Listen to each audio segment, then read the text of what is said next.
Is Pokemon gambling? Um, well, we'll talk about it while I go ahead and start prepping this order of cards that I picked up from a card show. Um, these will be submitted to CGC. Um, you know, we'll talk about it. You guys can guess the grades in the comments. Um, I have got to start writing down my ideas because I had something else to play instead. But that's okay. So, is Pokemon gambling? Now, this really wasn't presented as a question, but I was bombarded lovely by, I don't know the user's name. This is like 2 weeks ago, and it hit me that I really should make a video on it. So the user, and arguably since they couldn't come with any recomprehensible data or actual facts in any capacity, was more than likely trolling. But let's give them the benefit of the doubt and say perhaps, it's a good bit of damage. So let's say perhaps they were being genuine. And so the user was stating that I need to get out of Pokemon. I am simply gambling and I should just actually invest. Like they knew something about investments. So I proceeded to, ask them to define that. Define what is gambling. Define what is an investment. Because arguably we could say that we could say that Pokemon is gambling. And is it? Short answer, long answer, kind of. It isn't. Bad nick up here. I was aware of that nick when I bought this, by the way, but the rest of the card was in pretty primo condition, so for $3 I really wasn't too brokenhearted about that nick. And I do need to start grading with a black background. So I wasn't too heartbroken. So yeah, it isn't gambling. And so we're going to take this from the one, I schooled the absolute shit out of them, but two, we'll also take this from a perspective of if it is purely investment. And then I'll also kind of throw in why Pokemon is gambling, or technically when it's gambling. So arguably anything is gambling in life. There's risks involved in everything. Nice swirl up there. Don't let anyone tell you otherwise. I took a gamble buying these vintage holo cards. You take a gamble when you buy a house. You take a gamble when you start a new job. You technically even take a gamble when you get a promotion at your current job. And you might be saying, well, how is that a gamble? I'm already at that job. Getting promoted means I'm just getting paid more. No, getting promoted means there's a higher level of responsibility expected from you. And so you need to meet that responsibility. And if you're lucky, like let's say you don't meet that responsibility, and if you're lucky, you might just get pushed back down to where you came. But a lot of cases, people get just straight fired and let go. So even a straight promotion in a job you already have is a gamble. So we can, man, there's just so much swirl on this one. Like it's like the whole side of them. So we can take that and understand that technically anything in life is a gamble, but we can label things as investments, and investments is more, I guess, the proper verbiage. I don't know what the actual Google dictionary definition is between a gamble and an investment, but here in our terms, 9 to 10, here in our terms, we could say that a gamble is purely a risk, while an investment is a risk with thought. Typically when you invest in something, you have concluded that, oh, AI is the future, computers are the future, corn crop and future gourds is the future. So, investment has some forethought and some reasoning. Whether or not that reasoning is necessarily 100% correct, there is at least some sort of process and logic. So, arguably, Pokemon, at least in this sense, is definitely an investment. Now, where does Pokemon become gambling? Well, Pokemon becomes gambling when you're buying sealed packs and you're ripping them open for a chance that you will get a good pull.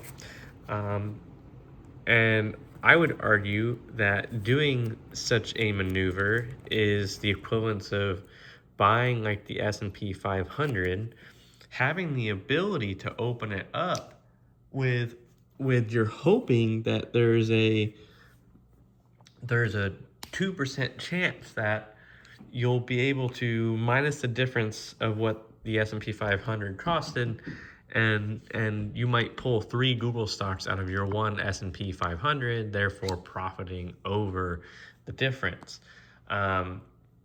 While for most cases with people in sealed, they tend to get what would be the bottom of the S&P 500, all that bulk and stuff, the things you don't necessarily want that come along with the S&P 500.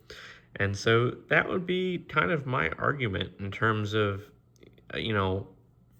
what sealed represents if you're going to compare it to gambling and, if you're going to bring up investing. Arguably, Pokemon is a better investment than the S&P 500, which is what I commented back to this person. And the S&P 500 is considered, basically the standard for the investment world, at least in terms of like if you just wanted to invest with no real thought and very little risk, but with definitely hopes of a future retirement. So again, the gambling side is when you're taking an ETF and you're ripping it apart and hoping that you'll have something, fantastic remaining on the other side. So that would be, ripping open sealed. Of course, it's an investment if you don't open the sealed and you just hold the sealed. So, most people know that. Hold sealed, and it's pretty much guaranteed to go up. Ooh, 9. So, there's your investment. It historically has shown to drastically outperform the S&P 500, not by a little bit, but just by multitudes past it. It outperformed the S&P 500 by like, it's either 2,400% or 24,000%. I want to say 2,400%, but it's very significant, and that's Pokemon is a broad market. And of course, if you picked up very specific product, you even outperformed it beyond that. And sure, if you picked up just the worst of the worst product, ironically, you probably still outperform the S&P 500, even if you picked the worst of the worst product. So it's definitely an investment. Now, some of what I think the person was trying to portray, and they just weren't capable of articulating it, is grading. Getting cards graded is an investment, and that's a gamble. And I argue both sides of that. The gambles, of course, are one, mailing it in unless you drop it off in person, which I've done both. Gambling is the grade will be low or the grade will be high. Oh, this was a little bit worse condition than I thought it was. Oh well, it really wasn't that big of a deal. So it's but then the investment part is the fact that graded cards tend to hold value pretty strongly, and they do tend to go up in value. So more so than the raw counterparts, depending on the grade. So, the investment part is doing the research on looking at the cards before you buy them and understanding what they could grade and what the value of that grade, and understanding pop reports and true pop reports. And I've talked about that in other videos on a pop report and trying to figure out the feasibility of a true pop report, which, if you don't understand cumulative math, you're just not going to understand what I'm talking about. Awesome, Tingler. So, a gamble, it's definitely a stretch, and I definitely think the person was trolling, because they never could really articulate or really give me a solid answer back. And arguably, I would agree, at least for me, that grading the cards is a gamble. Geez, it really should be 6 to 7, but I'm actually going to guess 6 to 8 to see where that kind of wobbles out at. But to me, like the other parts of Pokemon that are kind of a pain but actually solidifies it, is it can be pretty hard to liquidate Pokemon cards. Not because that they don't have value, they definitely have value, but the issue is sometimes the cost, the physical movement, in comparison to stocks. Stocks are very liquid as long as there's volume. Pokemon cards, you can liquidate them, but you do have to take usually a pretty significant loss if you do. And I don't know, that's probably, in my opinion, a huge advantage for the stocks, is the liquidation factor is much more significant, so it's far more maneuverable. If you never bought and sold stocks, you're not going to understand. But that would be the main bonus advantage over Pokemon. But Pokemon, as terms of an investment, especially the right cards, the right plays, making the right decisions, understanding what you're looking at, it's definitely more of an investment than a gamble. Now, I guess I'm a gambler because I do like to rip open, boxes and packs, and I've done that before. And probably my biggest L is I had gotten 2 of the Plasma Storm ETBs back in 2022. Both, I paid $200 for each one, so I paid $400 for the whole set of 2. I opened one up and I sold the other for $400, so I broke even, and the cards I pulled in the one was like a whopping $20 worth of cards. Why is that a huge fumble? Well, both those ETBs today, just a couple years later, they're $9,000 a box. So, that would have been, that's the ETF holding on to it. That's the stock, not trying to break it apart for more than it's worth to get something else out of it. So that was my gamble. The investment would have been just me sitting on it. So, and I don't even know what card really makes that box specifically worth that much. I think it might literally just be people wanting to collect that box, and it's just a very rare box. So there's people who like to just collect and add to their ETB wall, and that may be the reason why that box is so high. I honestly don't know why that box is so high. We got some scratches in the hollow foil from all directions. Pop Series cards. I love Pop Series cards. Whitening. That doesn't want to come off. Whitening. It's minor whitening. It's just now we're that range. That's closer to 7 to 8. I was gonna say just 8, but that last tidbit puts it closer to 7 to 8. And that's a risk too that I'm taking with these. I'm used to grading with PSA, but because I have now been standled by them, and I've also kind of had issues with them, I'm using CGC. Now I'm certain you're seeing my paper says PSA question mark, and it's just because I built these forms with PSA on them. These are pre-made forms. So maybe I'll get around to fixing that to just say greater question mark. Because I've done other companies. I've done BGS. I've done PSA. I'm waiting for a submission back from CGC, but I think we're going to start moving some submissions now. But I'm very used to the PSA standard, and it has evolved and devolved over time, because I have submitted cards through them over time, and so I kind of witnessed the changes of what is what. I don't know if I would say it's clear cut that they grade harder now. I don't think that's exactly how I would word it.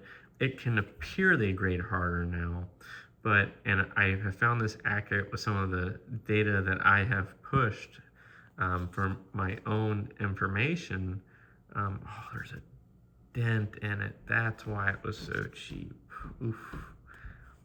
Is it a dent? Let me pull it off screen real quick.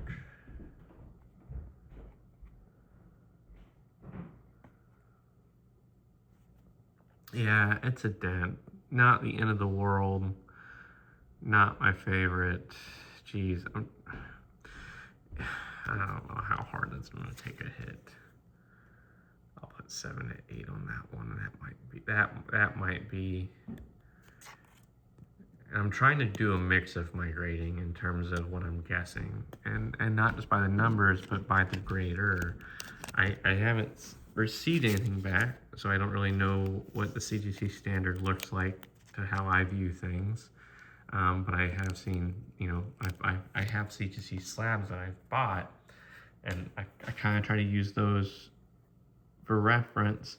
And it definitely does look like at least each grading company focuses on one thing more than the other. I would say, arguably, that PSA has a strong focus on centering. Seems like CGC doesn't seem to care as much about centering it, just in my opinion. But their numbers say otherwise. Like in terms of how they do their grading scale. And so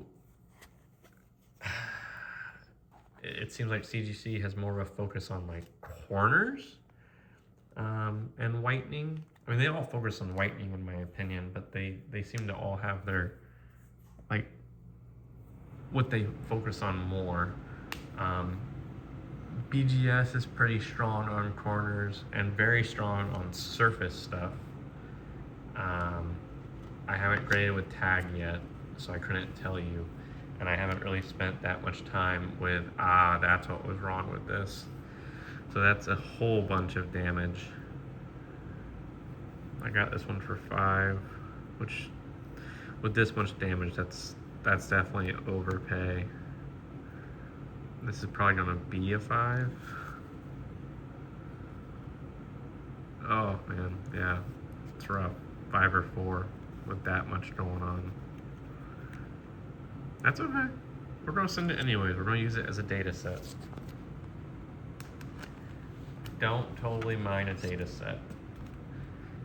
It is not the end of the world.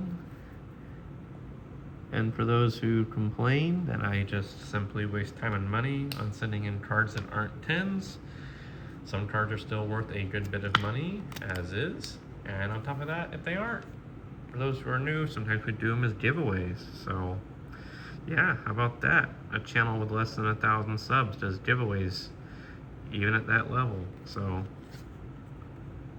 relax. You're safe now. Centering's not perfect, but honestly, the card looks really good as a whole.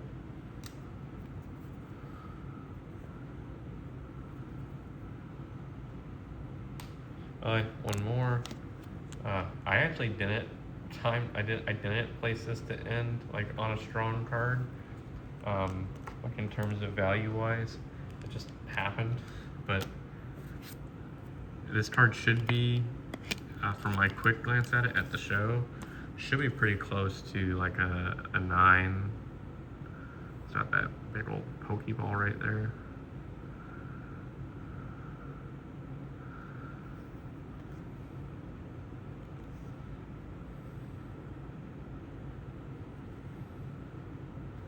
Let me see if that's just,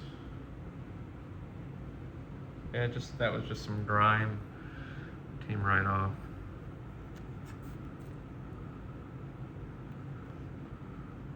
Oh yeah, maybe even 10. I'm just trying to put 10 and go from there.